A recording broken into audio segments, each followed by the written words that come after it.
तो सबसे पहले श्रीमती राधा रानी का पावन चरित्र स्मरण करते हुए हम स्मरण करते हैं कि जिस प्रकार से भगवान श्री चैतन्य महाप्रभु जब प्रकट हुए थे तो उनका जन्मोत्सव हुआ। 5000 वर्ष पूर्व जब भगवान कृष्णचंद्र प्रकट हुए थे तो उनका भव्य जन्मोत्सव मनाया गया था। पूरा जो ब्रज है, पूरा जो गोकुल है, उसको बड़ा सुंदर सजाया गया था। सुंदर सुंदर बंधनवार हैं उनको सजाए गए थे। सभी जगह जो तांबूल के वृक्ष, नारिकेल के वृक्ष, नारियल के वृक्ष, सभी जगह केले के वृक्ष स्थापित किए गए थे। जितने भी मार्ग थे उनको बड़ा ही सुंदर ढंग से सींचा गया था और सभी लोग परम आनंदित होकर के गायन, वंदन, गीत गायन ये सब कर रहे थे और भगवान कृष्ण की गुणा स्तुति कर रहे थे। तो ये सब तो जो लीला है आप सभी लोग विधिवत जानते ही हैं। इसी प्रकार से जब राधा रानी का भी प्राकट्य हुआ था तो समस्त ब्रजवासी परम आनंदित हुए थे। तो राधा रानी के जन्मोत्सव में भी जिस प्रकार से भगवान कृष्ण के जन्मोत्सव में वृषभानु बाबा और कीर्तिदा मैया आई थी, कि नंद बाबा के ये सब मित्र हैं, वृषभानु बाबा, चंद्रभानु बाबा और भी जितने भी लोग हैं जो समस्त ब्रज में राजा हैं वो सभी नंद बाबा के मित्र हैं और बड़ा स्नेह रखते हैं। इस कारण सभी के सभी आमंत्रित करने पे सभी लोग भगवान कृष्ण के जन्मोत्सव में सम्मिलित हुए थे। अब राधा रानी के जो जन्म हैं उनकी थोड़े से जो विस्तार हैं उसको देखते हैं कि देखा गया है कि रावल जो गांव है जो गोकुल के निकट में ही है, वहाँ पे श्रीमती राधा रानी का प्राकट्य हुआ। कहते हैं जब राधा रानी का प्राकट्य हुआ था उससे लगभग 70 वर्ष पूर्व रावल में एक बिंदु नाम की राजा हुआ करते थे। उनकी 2 कन्याएं थीं, परम सुंदरी कन्याएं। एक का नाम था कीर्तिदा और दूसरा का नाम था कीर्तिमती। जो श्रीमती राधा रानी की माँ हैं उनका नाम है कीर्तिदा। तो ये लोग जो बिंदु राजा हैं उनकी पुत्रियाँ थीं। इधर जो नंदगांव के पास में वृषभानुपुर है वहाँ पे एक राजा हुए और उनके 2 पुत्र हुए जिनका नाम हुआ लव और कुश। वही लव है वही वृषभानु बाबा कहलाने लगे बाद में, और जो कुश थे वो सुभान बाबा कहलाने लगे, सुभान बाबा। तो इस प्रकार से इन दोनों कन्याओं का, जो बिंदु राजा की 2 कन्याएं थीं, कीर्तिदा और कीर्तिमती, उन दोनों को लव और कुश के साथ में विवाह कर दिया गया। अर्थात वृषभानु बाबा को कीर्तिदा मैया ब्याही गई और जो सुभान थे उनको कीर्तिमती ब्याही गई। अब रस का एक सिद्धांत होता है, जैसे आपने देखा है कृष्ण लीला में कि भगवान कृष्ण कब प्रकट हुए? जब नंद बाबा 82 वर्ष के हो गए थे, जब उनको सारी आशा ही छूट गई थी। अब उनको आशा नहीं थी बिल्कुल से भी कि हमारे यहाँ कोई गोपाल का, किसी बालक का जन्म हो गया, तब भगवान जाके प्रकटित थे। तो भगवान क्या है, भक्त की बहुत परीक्षा लेते हैं। भगवान ऐसे किसी को प्राप्त नहीं हो जाते। जब व्यक्ति एकदम भूख में छटपटा जाता है और जब उसके सामने भोजन परोसा जाता है तो उसका जो भोजन का आनंद है उसका क्या कहना। अब भूख नहीं है तो भले आपके सामने रबड़ी, मालपुआ और बढ़िया बढ़िया व्यंजन रखे जाए, उसका आनंद नहीं आएगा। लेकिन अगर अच्छी भूख है तो सूखी रोटी में भी आपको एक विशेष स्वाद की प्राप्ति होगी। तो इसीलिए भगवान भी बड़े कौतुकी हैं। अपने रस का विस्तार करने के लिए और अपने प्रति स्नेह की वृद्धि करने के लिए भगवान क्या करते हैं? विलंब कराते हैं लोगों को, थोड़ा सा विलंब। जैसे आपने रास पंचाध्याय में देखा होगा कि गोपिकाएं बहुत देर तक ढूंढती रहीं, गाती रहीं, लेकिन भगवान जब गोपियाँ एकदम रोने लग गईं, विलाप करने, रुरुदम सुस्वरम राजन, है ना, तो वहाँ पे तब जाके, तब आविर्भूत सौरी, तब जाके भगवान कृष्णचंद्र वहाँ प्रकट हुए। तो कहने का तात्पर्य है भगवान अपनी लीला के माध्यम से दर्शा रहे हैं कि भगवान कब प्रकट होते हैं? जब किसी के हृदय में एकदम लौल्यता, जो लालच है, एकदम बढ़ जाता है। जब हृदय में अब तो ऐसा हो जाता है कि अब भगवान के बिना हम नहीं रह सकते, तब कहीं जाकर के भगवान हमारे हृदय में या हमारे समक्ष या लीला के माध्यम से प्रकट होते हैं। तो इसी प्रकार से जब वृषभानु बाबा और कीर्तिदा मैया के यहाँ पे कोई संतान नहीं हुई तो किसी ने इनको बताया कि आप एक जो देवी हैं जिनका नाम है त्रिपुर सुंदरी, जैसे आप त्रिपुरा में जाएं तो वहाँ पे एक देवी हैं जिनको त्रिपुर सुंदरी अर्थात भगवती जो दुर्गा देवी का ही एक स्वरूप है, तो उनकी आराधना करने लगते हैं। ब्रज में कई बार देखा गया है, जैसे नंद बाबा भी श्रीमद् भागवतम में ही वर्णन है कि अंबिका पूजन करने के लिए अंबिका वन में जाते हैं और चतुर्दशी के दिन शिव पूजन करने के लिए भी जाते हैं, जिस दिन उनको जो अजगर ग्रस लेता है सुदर्शन नाम का। जैसे पर्जन्य नाम के गोप थे जो नंद बाबा के पिताजी हैं, वो पूर्व काल से इंद्र देवता की पूजा कर रहे थे। जैसे राधा रानी है वो स्वयं सूर्य पूजा करती हैं, चंद्रावली जी हैं वह गौमंडला चंडी की उपासना करती हैं। तो ब्रज में सभी को अन्य अन्य देवी देवताओं का उपासना करते हुए देखा गया है, लेकिन उनका अभीष्ट क्या है, उनका प्रयोजन क्या है? उनका प्रयोजन यही है कि कृष्णचंद्र हमें प्राप्त हो।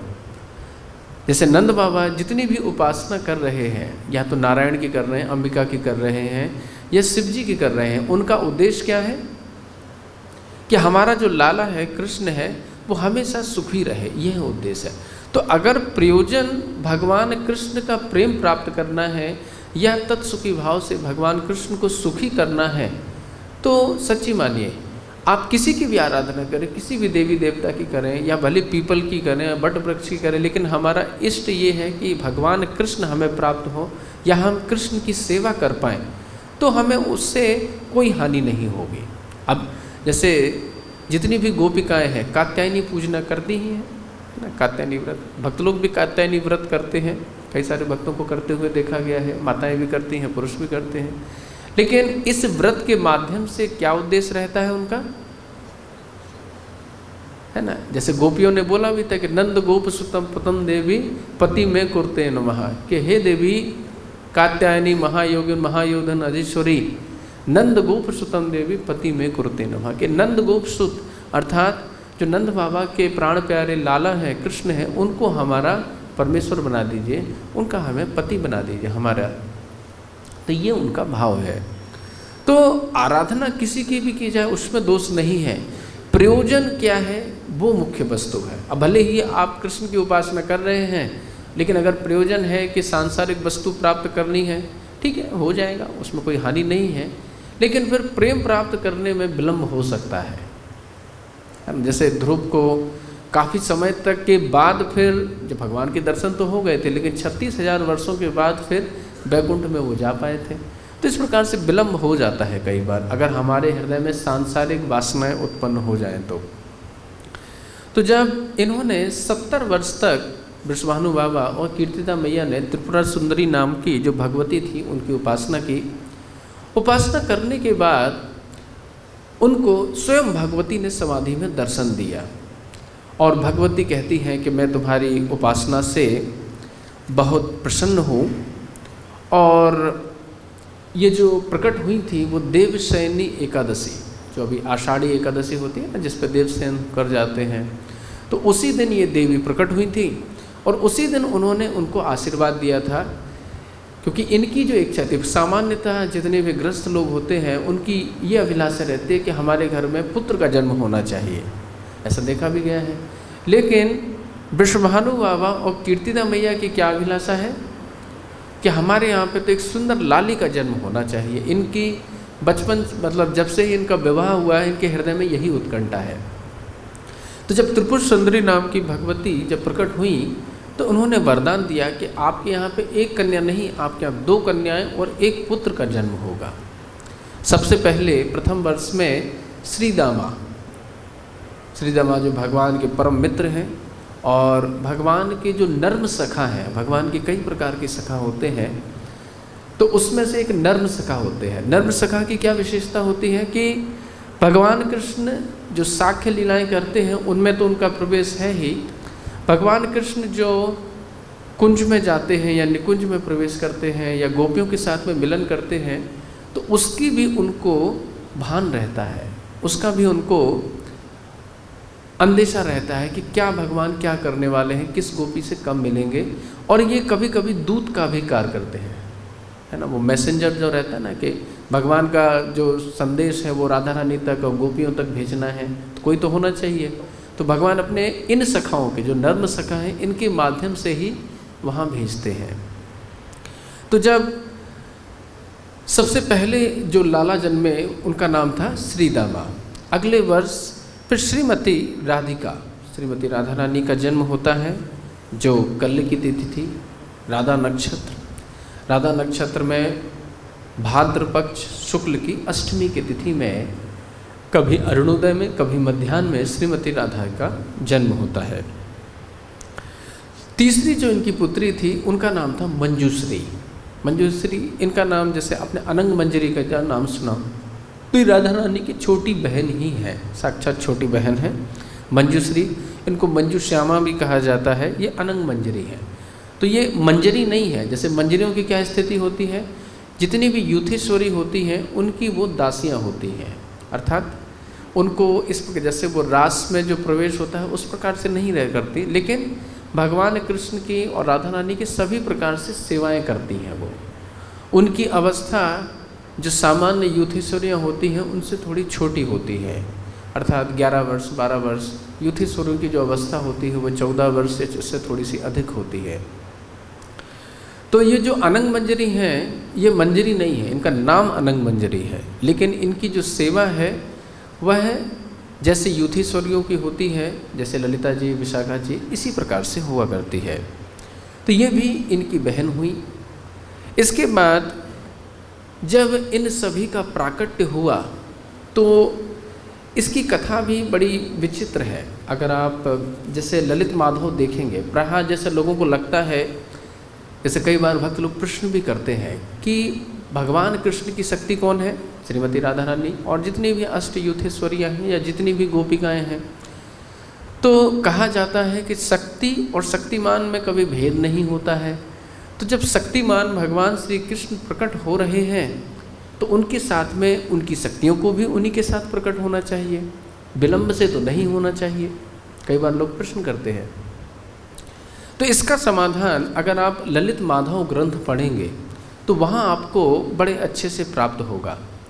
ललित माधव ग्रंथ में श्री रूप गोस्वामी पाद बड़े विस्तार से समझाते हैं कि ये अष्ट महाशक्तियाँ कौन हैं। प्रकरण आता है, आप लोगों ने सुना ही होगा कि जब वसुदेव जी भगवान कृष्ण को लेकर के मथुरा से आते हैं, गोकुल में पधरा देते हैं, और यशोदा और नंद बाबा की जो कन्या रहती है अष्टभुजाधारी, उनको लेकर के आते हैं। जैसे ही लेकर के आते हैं, दुष्ट कंस को सूचना प्राप्त हो जाती है कि किसी शिशु का जन्म हुआ है, बालिका का जन्म हुआ है। कंस भी एकदम डरते हुए, बाल बिखरे हुए आता है और देवकी के हाथ से उस कन्या को छीन लेता है और पृथ्वी पे दे मारना चाहता है उसको मारने के लिए। लेकिन वहाँ पे एक विलक्षण घटना हो जाती है। सभी लोग जानते हैं कि अदृष्टतः अनुजः विष्णु सद्यः ते अंबरम गतः, कि तुरंत ही देह अंबरम गता, वह हाथ से छूट करके आकाश में चली जाती है। अब आकाश में जाके क्या कहती है, जो श्रीमद् भागवतम में तो केवल इतना ही कहा गया है कि दुष्ट कंस, तुम्हारा मारने वाला कहीं अन्यत्र जन्म ले चुका है, अब तू उत्पाद मत कर, ब्रजवासियों को मत सता। लेकिन अन्य पुराणों में, हरिवंश पुराण और अन्य पुराणों में बड़े विस्तार से बताया गया है कि उन देवी ने कुछ और भी सूचनाएं दी थी, केवल एक वाक्य नहीं बोला था, और भी कुछ सूचनाएं दी थी। तो ललित माधव में श्री रूप गोस्वामी ने कृपा करके वहाँ पे लिखा हुआ है। रूप गोस्वामी कहते हैं वहाँ पे कि अरे दुष्ट कंस, मतलब वो देवी बोल रही हैं कंस से कि तुम्हारा मारने वाला जन्म ले चुका है, और इसके साथ में इसकी जो अष्ट महाशक्तियाँ हैं वो भी कल परसों में जन्म ले लेंगी। तो इसका तात्पर्य क्या हुआ? ये वास्तव में कभी कभी सही सूचना नहीं दी जाती है, कभी दिग्भ्रमित करने के लिए कल परसों कह दिया जाता है। जैसे हमें किसी को एग्जैक्ट नहीं बताना है कि हम कहाँ रहते हैं, तो कोई पूछे कहाँ रहते हो, बोले वृंदावन में। वृंदावन में कहाँ? बोले हाँ यहीं इस्कॉन मंदिर के पास में रहते हैं। लेकिन आप क्या एग्जैक्ट गली नंबर, मकान नंबर आप नहीं बताएंगे, क्योंकि आप उससे दूरी रखना चाहते हैं।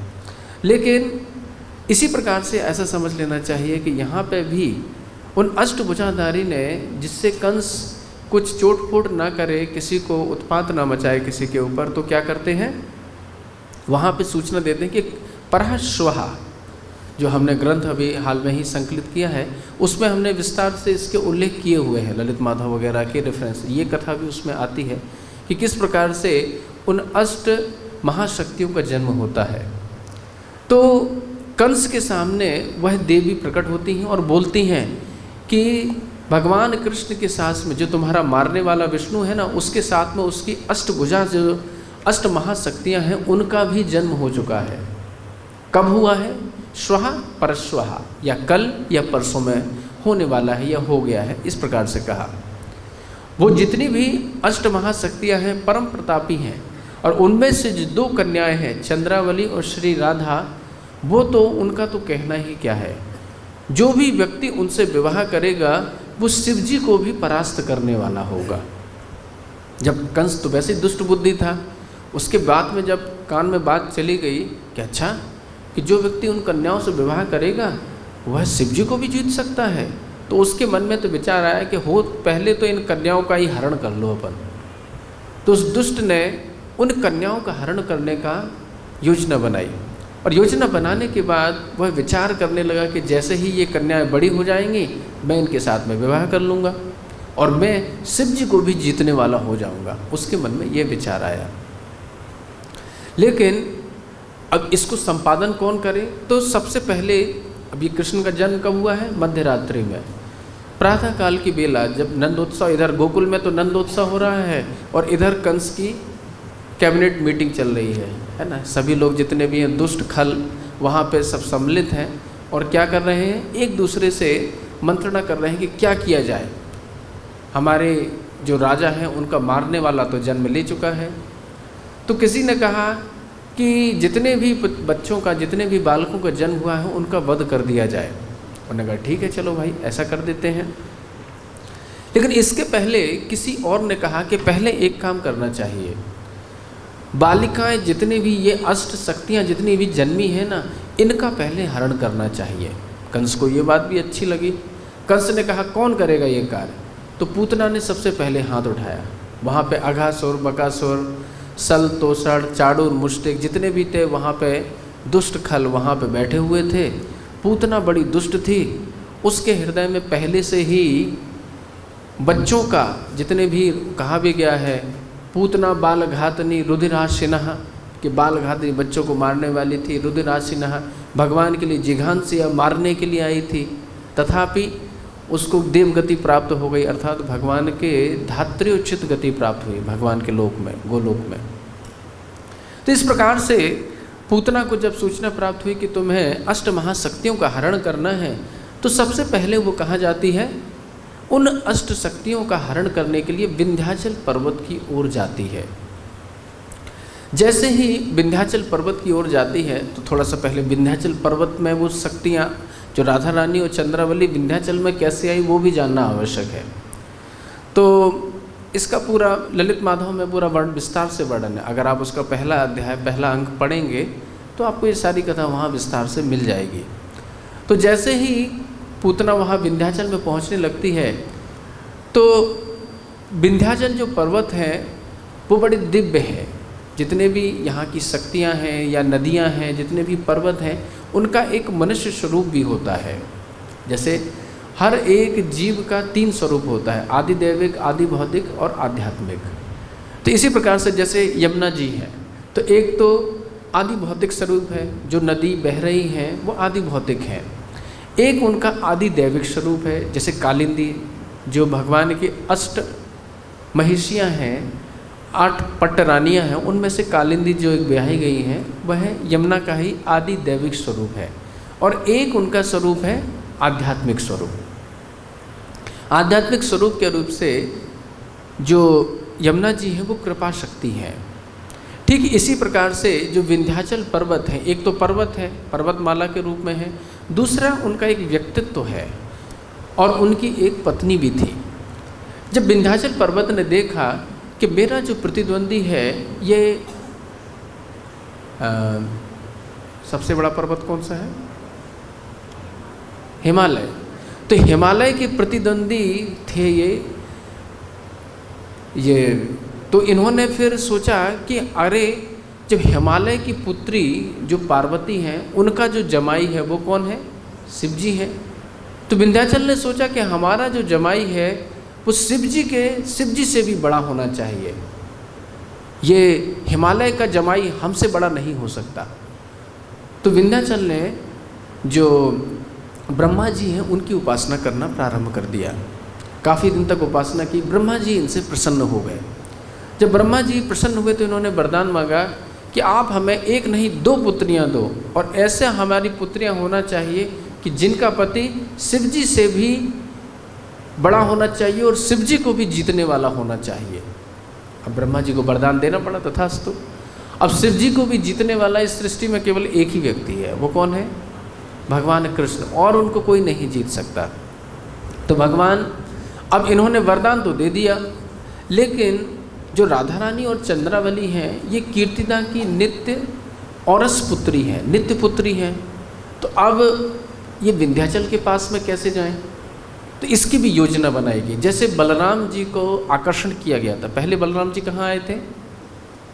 देवकी के गर्भ में आए थे। फिर योग माया के माध्यम से उनको आकर्षण करके रोहिणी के गर्भ में स्थानांतरित किया कर दिया गया था, और फिर इसी प्रकार से उनका गोकुल में जन्म हुआ था।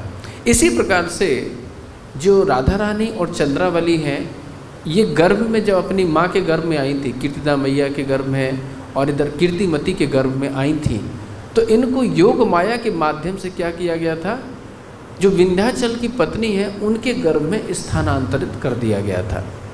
जब समय आया तो इनका फिर जन्म हुआ। अब पूतना जब आई तो इनका जन्म हो चुका था, कुछ ही क्षण पहले इनका जन्म हुआ था।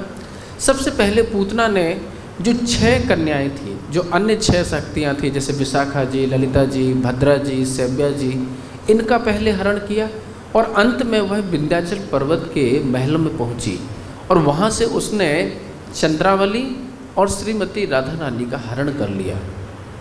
जैसे ही उसने हरण किया और हरण करके वो मथुरा की ओर उड़ने लगी, तुरंत ही विंध्याचल ने अपने पुरोहितों को बुलाया और राक्षस नाशक मंत्र का प्रयोग किया। जैसे ही मंत्रों का उच्चारण किया, सबसे पहले एक कन्या गिर गई जिसका नाम था चंद्रावली। वो गिरती हैं कहाँ पे? कुंडनपुर में, जो भीष्मक राजा हैं उनके पास में निकट में गिरती हैं।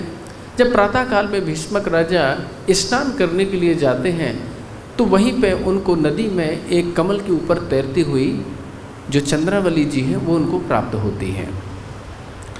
जब दूसरी बार राक्षस मारण मंत्र का प्रयोग किया गया तो जितनी अन्य कन्याएं थी, 7 कन्याएं, जो राधा रानी जिसमें से प्रमुख हैं और ललिता, विशाखा और सब हैं, वो सब की सब वहाँ क्या हो जाती हैं? गिर जाती हैं। तो जैसे ही तो इन सब का जो प्राकट्य हुआ है वो ब्रज में ही हुआ है।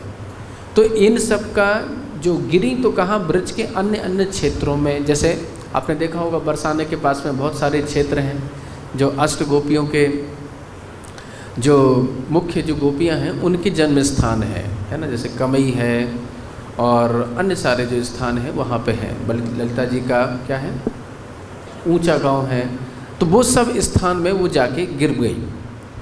अब जितने भी गोप थे उनको पौर्णमासी जी के द्वारा आदेश हुआ कि ये आपकी ही कन्या है और इनको आप अच्छे से पालिए। तो इसी प्रकार से जब वृषभानु बाबा प्रातः काल में स्नान करने के लिए गए थे तो इसी प्रातः काल के स्नान की वेला में उन्होंने उस सुंदर कन्या को देखा जो राधा रानी थी, और राधा रानी को जैसे ही देखा तो बड़े आनंदित हो गए। उनको लगने लगा कि मैं जिस कन्या की कल्पना कर रहा था वो कन्या तो यही मुझे प्राप्त हो गई है। उसी समय पौर्णमासी जी आती हैं और पौर्णमासी जी उनको कहती हैं कि ये तुम्हारी ही कन्या है और तुम इसका अच्छे से पालन करो। इसके बाद पौर्णमासी जी चली जाती हैं और फिर ब्रह्मा जी आते हैं और ब्रह्मा जी उनको समझाते हैं और जो पूरी लीला हुई है कि कैसे तुम्हारी कन्या विंध्याचल को पहुंची और विंध्याचल से फिर यहाँ आई, उस सारी कथा को एकांत में वृषभानु बाबा को सुनाया जाता है। फिर वृषभानु बाबा को पूरा साक्षात्कार हो जाता है, पूरे आश्वस्त हो जाते हैं कि नहीं नहीं, ये जो कन्या है ये हमारी ही कन्या है और कोई बालिका नहीं है। और उसके बाद फिर राधा रानी का धूमधाम से जो प्राकट्य उत्सव है वो 15 दिन बाद बनाया गया। तो ऐसा तो हो नहीं सकता कि कृष्ण पहले जन्म जाए और उनकी जो शक्ति है, अब राधा रानी के विषय में कहा गया है, जो राधा रानी का जो स्वरूप है वो महाभाव स्वरूप है। एक क्षण तो बहुत बड़ी बात है। जैसे गोपियाँ गोपी गीत में कहती हैं, त्रुटि युगायते त्वाम अपश्यताम, कि एक त्रुटि जानते हैं कितना समय होता है? सब समय की सबसे छोटी इकाई है। अगर आप तृतीय स्कंद पढ़ेंगे और वहाँ पे एकादश अध्याय पढ़ें तो वहाँ पे समय की गणना होती है, और समय की गणना में जो सबसे पहली इकाई है वो त्रुटि कही गई है। अर्थात जो त्रिश्रेणु, आप जैसे आपने कभी कभी देखा होगा प्रातः काल में खिड़की खोलते हैं, या जो खपरेल घर होते थे पुराने ज़माने में, तो वहाँ से एक जो सूर्य की किरण आती है उसमें हजारों पार्टिकल दिखते हैं, है ना। तो उस छोटे से त्रिश्रेणु को, जो 3 अणु मिलके बने हुए हैं, उसको पार करने में जो समय लगता है, कितना समय होगा? बहुत कम समय होगा। मतलब हजारों त्रिश्रेणुओं का, हजारों त्रिटु मिलाई जाएंगी तब एक क्षण बनेगा। एक क्षण क्या होता है कि जब पलक झपकती है ना, 1 सेकंड में 3 पलक झपक जाती हैं, निमिष बोलते हैं जिसको, तो उसका भी हजारों भाग छोटा। तो इतना भी जो व्यक्ति विरह नहीं सह पाता है, तो वो क्या 15 दिन का विरह सह लेगा? नहीं सह सकता कदापि नहीं सह सकता। लेकिन अब लीला करनी है तो उनको कुछ दिन के लिए पहले विंध्याचल को दिया गया, क्योंकि विंध्याचल की भी इच्छा थी कि हमारी ऐसी पुत्रियां होनी चाहिए, तो उनकी भी पुत्री हो गई। इधर बृषभानु बाबा तो राधा रानी के नित्य पिता हैं, कीर्तिदा मैया नित्य मैया हैं, तो उनको भी वात्सल्य सुख की प्राप्ति होनी चाहिए। तो इस प्रकार से पूतना के माध्यम से इन सारी कन्याओं को कहाँ, इस ब्रज में पटकवा दिया। तो पूतना ने बड़ा श्रेष्ठ कार्य किया। कहने में ऐसा लगता है कि पूतना ने जैसे केवल दुष्टता का कार्य किया है, लेकिन इन सभी कन्याओं को जो विंध्याचल के यहाँ पे या आसपास जन्मी थी, उनको ब्रज में लाने का कार्य किसने किया? पूतना के द्वारा ही किया गया। तो भगवान तो खैर किसी से भी कुछ भी करवा सकते हैं, कर्तुम अकर्तुम अन्यथा कर्तुम सब समर्थ हैं। तो पूतना ने ये दिव्य कार्य किया। तो इसलिए चूँकि पूतना का जो पूर्व जन्म है वो आप सभी जानते ही हैं, जो विंध्यावली कहते हैं कि जो बलि महाराज थे उनकी पुत्री थी, उनकी जो पुत्री थी रत्नावली, विंध्यावली तो उनकी पत्नी का नाम था। तो उनमें 2 भाव प्रकट हुए। जब उन्होंने वामन भगवान को देखा तो उनके हृदय में वात्सल्य आ गया और उनको लगा कि ये तो मेरा पुत्र होना चाहिए, अगर ये मेरा पुत्र होता तो मैं अपना स्तनपान इसको कराती। लेकिन जब बलि महाराज का सर्वस्व हरण कर लिया गया तो उसमें क्या हो गया? द्वेष उत्पन्न हो गया, क्रोध उत्पन्न हो गया और ईर्ष्या उत्पन्न हो गई। उसने सोचा कि मैं इसको दूध तो पिलाऊंगी, लेकिन कैसा? विषैला दूध पिलाऊंगी। तो भगवान ने भी तथास्तु कह दिया कि ठीक है, तो मुझे दूध तो पिला सकोगी लेकिन मुझे मार नहीं सकोगी। तो इस प्रकार से पूतना ने बड़ा जो योजना, तो योग माया ने पूतना को निमित्त बना करके सभी सखियों को ब्रज में स्थापित कर दिया। तो ये तो श्रीमती राधा रानी की कथा हुई कि किस प्रकार से श्रीमती राधा रानी ब्रज में प्रकट हुई है। अब